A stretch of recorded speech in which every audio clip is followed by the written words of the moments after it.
The time is 7 p.m. Good evening. The news headline: US warns Nigeria. Big blow for Nnamdi Kanu. The news in full. Nigeria military may lose newly bought Super Tucano jets to jihad terrorists, ex-US ambassador says. A former United States ambassador to Nigeria, John Campbell, has expressed fear that the recently acquired Super Tucano fighter jets may be hijacked by bandits and terrorists. Mr. Campbell relates his prediction to the fall of the Afghanistan government and the takeover of similar high-grade military jet fighter by the Taliban. The Afghan government had also acquired 23 Super Tucanos from the US to combat the Taliban, but with the collapse of the Afghan government and the fall of Kabul, not all the aircrafts had been accounted for. Some Afghan pilots flew their planes out of the country. However, at least one Super Tucano is now in the hands of the Taliban. Mr. Campbell, who wrote for CFR, explained the instances of how terrorist groups seized other military equipment in Nigeria, expressing worries on whether the aircraft will be used to combat terrorism or against other targets such as the Biafran agitators or Delta militants. Though it seems unlikely at present, there is also the potential that a Super Tucano could fall in the wrong hands of a jihad terrorist group. Now that the Super Tucano are part of the Nigerian Air Force, an issue will be how they are used. Will they be used for only the jihad terrorists in the north, or will there be the temptation to use them against other targets, such as Biafran separatists, Delta militants, or even cattle rustlers? Broader uses increases the potential for civilian casualties. The Biafran separatist movement, the indigenous people of Biafra IPOB, is suing to block the sale in a Washington DC court, he said. Nigeria separatist group Indigenous People of Biafra IPOB has sued US Secretary of State Antony Blinken and Defense Secretary Lloyd Austin over the sale of the attack planes. The Indigenous People of Biafra said that Nigerian government will use the warplanes to attack its supporters, although some critics, human rights groups, and some members of the US Congress had opposed the sale of the aircraft to Nigeria, citing the constant abuse of human rights by the regime of Muhammadu Buhari. No fewer than 64 Nigerian pilots have been trained at an American Air Force based on how to handle the aircrafts. Barrister Ifeanyi Ejiofor, the lawyer to embattled leader of the indigenous people of Biafra IPOB, has raised alarm that the Department of State Security Services refused to allow his client meet with foreign lawyer Bruce Fein. Ejiofor, in a statement issued on Friday morning, claimed that a US lawyer, Bruce Fein, had arrived in Nigeria to meet with Kanu, but was prevented from seeing him by officers of the secret police.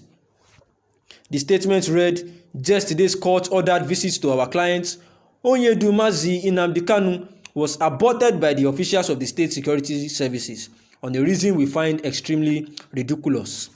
Following the arrival of Mr. Bruce Fein, a foremost American-trained constitutional law lawyer and IPOB's attorney in the United States of America, the game obviously took an interesting twist.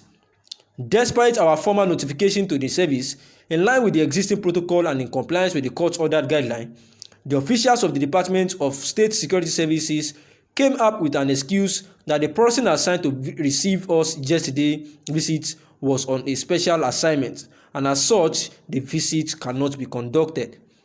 This is not only ridiculous, but a clear violation of the court order on guideline for visiting our client Onyedumazi Nnamdi Kanu. For the records, we have consistently visiting our clients on specified days and time of the week, and there hasn't been any time we were denied access to him and on the ground that an individual assigned to receive us was not available.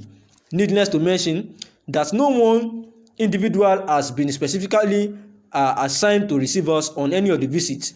They are fully aware that the visit takes place every Monday and Thursday. Thankfully, we have another date for Monday, and we do hope that this individual will be available on Monday to receivers, whilst we have taken steps to formally bring this latest infraction to the attention of the courts. The time is 7:05 p.m. and the analysis of the news is very simple because the U.S. State Ambassador to Nigeria, known as John Campbell, he was actually of recent, expressing his fears about the recently acquired Super Tucano fighter jet that Nigeria got, and his fears is that it might be hijacked by bandits and terrorists. He relates his prediction to the fall of the Afghanistan government, whereby the high-grade military jet fighters, were taken over by the Taliban. And Mr. Campbell wrote again to the CFR that he explained how terrorist groups seized some military equipment in Nigeria, and he expresses his worries that if peradventure they get this Super Tucano, understand, as Nigerians have actually purchased, but they are yet to get it, then what if it gets into the wrong hands? Or perhaps there have been a petition by the IPOB, the Biafran separatists, that the weapon that the Nigerians have actually purchased and is yet to be in Nigeria, if they get access to it, they will use it on the civilians. Like, they might not use it to fight the jihadist terrorists in the north, and they might be tempted to use it against the Biafran separatists or the Delta militants or anybody that is actually calling for self-determination, or even casual rustlers.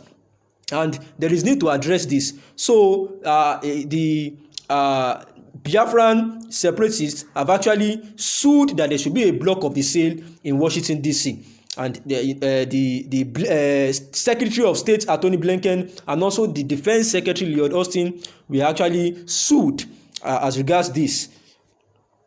And also, as per Nnamdi Kanu, his lawyers again have reported another case whereby their legal representative in the United States actually came around to visit Nnamdi Kanu, and this was accepted by the court because the lawyers said they have an order from the court to allow this visit.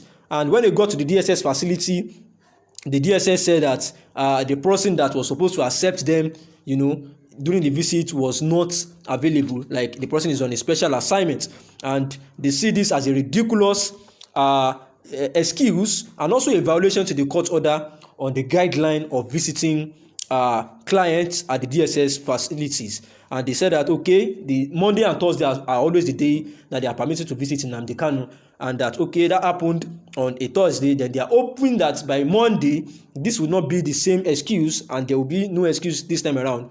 And they have started taking necessary steps to bring this latest kind of infraction to the attention of the court. The time is 7:08 p.m. Good evening.